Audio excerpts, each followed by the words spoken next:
Fantastic. So the idea of today's presentation is to kind of review how goals work inside ActiveDEMAND. Goals are a pretty powerful way to kind of track how users are going about the system and whether they're doing what you want them to do or not. We'll go over conversions, goals, some of the different nomenclature inside ActiveDEMAND. We'll go through how they work with campaigns, and then we'll show how they work with the query engine, how workflow actions, goal completions work, and then metadata as well. And we'll just kind of mix those all in because they're all kind of related, and you kind of use them all in different places. So the first thing to cover is conversions versus goals. Inside ActiveDEMAND, we've got a couple of different funnel performance indicators or signals or ways to track what users are doing. One of the first ones that you would see is conversions. These are built into ActiveDEMAND. They're pre-configured. This will be like calls, form fills, chats, that kind of a thing. Any contact can generate multiple conversions, and they're just pre-configured. Goals, on the other hand, are configured by you. You set them up. You set them up to graduate people from a campaign or indicate success. They're always connected to a campaign, and because they have that configurability in them, they can be very powerful. A marketing qualified lead, or MQL, this was formerly a sales ready lead in ActiveDEMAND. We've just changed the nomenclature to be a little bit more industry standard. This just means that the lead was sent to sales. So at any point, if that contact was emailed to sales, we think that's now a marketing qualified lead because it was sent over to them, and they qualify as that. And then the last one, just to mention here, is conversion revenue, or deal one. These are typically synchronized from the CRM, and these basically just mean that we saw a deal close or a conversion or whatnot from that prospect or that contact. So that's kind of our loop back from sales to marketing to say, like, hey, good job. You know, not only did we get that lead, not only did we send it to sales, but it converted into a deal. Now, just to simplify things for today, conversions, as you think of as we have them in ActiveDEMAND, are kind of like events, if you're familiar with Google Analytics, in that they're interesting. They may not be meaningful by themselves. You need additional context around them. Whereas goals can be filtered. Goals can have a little bit more context added to them before someone completes a goal, so they can be a little bit more valid in that way. And also to note, they are attached to specific campaigns. So each goal needs to have its own campaign. The next thing to kind of make note of is how they impact drip campaigns.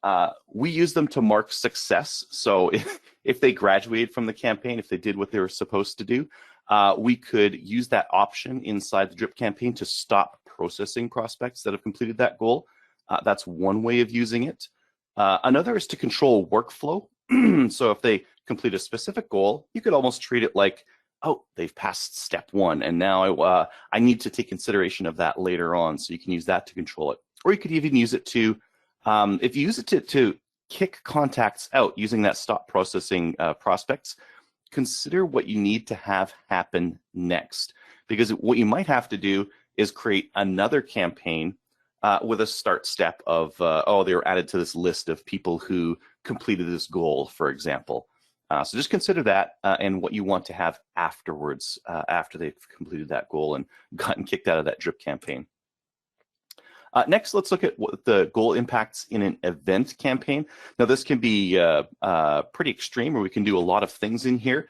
We can track the progress of a contact in an event campaign.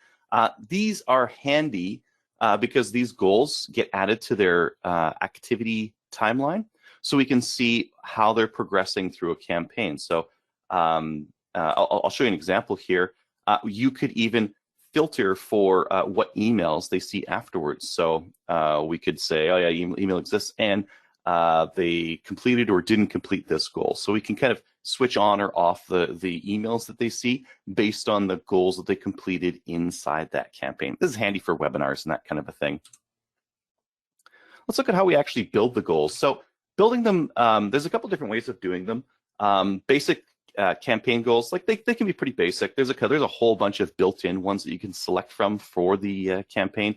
Here you can see some of the example goals we have on our webcast campaigns. So webcast registrations or completed survey, those are both 2 different form submits, and we just have them set to whatever form they need to be. Webinar attended, they actually attended the webinar, or they registered for it, or yada, yada, yada. So there could be lots of different goals that you can add in that are kind of pre-configured, and you just need to select the kind of goal that you want and then configure it, and away you go. And again, these are all on a per campaign basis. Next, campaign goals can also be quite advanced via the query engine. And on the query engine, this is where we can query, I hate to use the jargon here, but metadata, basically like what we know about the contact. This is where we can have other things impacting that goal. So for example, let's say we have a contact in a campaign, and it's a campaign that's combining marketing and sales, and at some point sales on their CRM, they flip a bit, they say, they did this important thing, or they went through this important step. I flipped a bit, I say, yes, they've gone through this important step. ActiveDEMAND can actually recognize that from this query engine, so long as you have your CRM connected to ActiveDEMAND, and you can trigger these campaign goals with this query engine. So it's very powerful, very powerful. You can do a lot with it through this. One thing to note, your contacts need to be added to the campaign for this to work. So if just some random, like Bob Smith or whatever, gets that bit flip, for example, but they're not in that campaign, they won't have that goal completed. They have to be in the campaign. So an example of creating one of these metadata goals is right here. So I'm just configuring it. I have the type of contact activity. I can check that box for, is this goal conversion or not? Again, if I want to be the most powerful in how I control goals in my setup, I'm just going to use goals. I'm not really going to use conversions. So I don't really care about that checkbox. Maybe you do. The second one there, only allow contact to complete this goal once. That's important if you want, if you only want them to be able to ever do it once, which in some situations is what you want to do. So consider that one as well. And then we get into the criteria on it, and there you can see that because it's just a query engine inside ActiveDEMAND, this can be almost anything, and we can query on that and have that goal completed inside that campaign. So a very powerful way of adding their goals there. A couple of do's and don'ts. One of the things not to do, don't spam your contact timelines with like completely trivial goals. Like a page visit is not a goal. A page visit is already tracked in ActiveDEMAND. You don't need to add a goal for that. You can already query based on that. You can already create contact lists, do whatever you need to based on like a page visit or something like that. You want this to be meaningful, so that when you're going through the prospect timeline, you're like, oh, that's something meaningful. I want to do something based on that. Should be like milestones, right?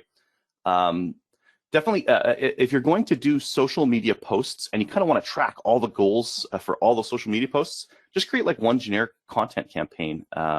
We like to do them based on year, so we'll do like a fiscal year 2021 or fiscal year 2022.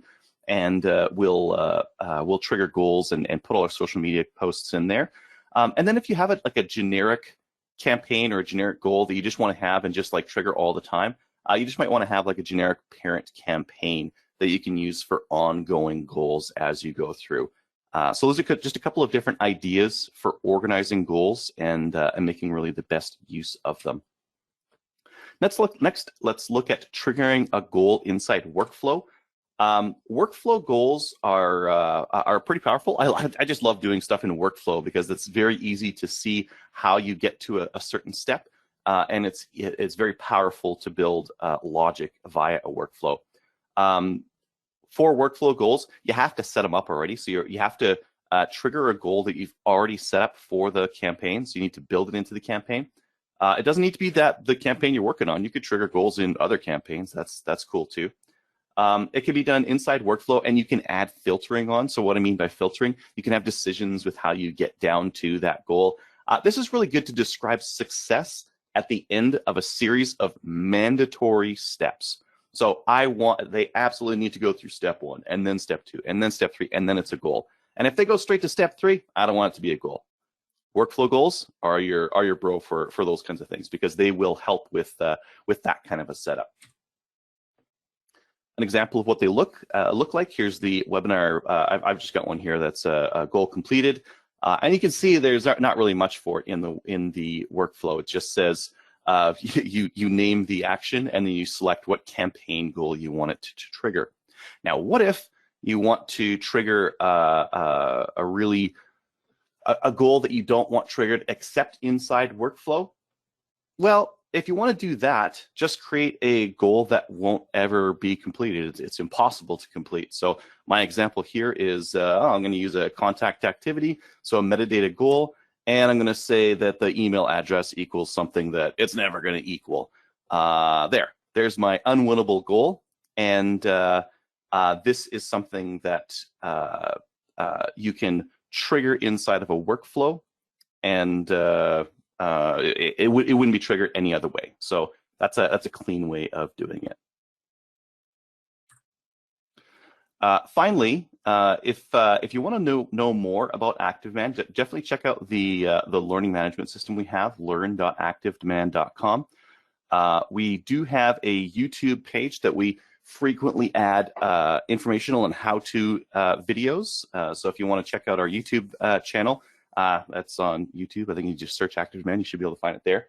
And then there's the support portal as well. And the support portal is engage.activedemand.com. So those are the three main resource areas that we would recommend for people who want to learn more about ActiveDEMAND. So just a quick little presentation today, just to kind of review goals and what they're used for.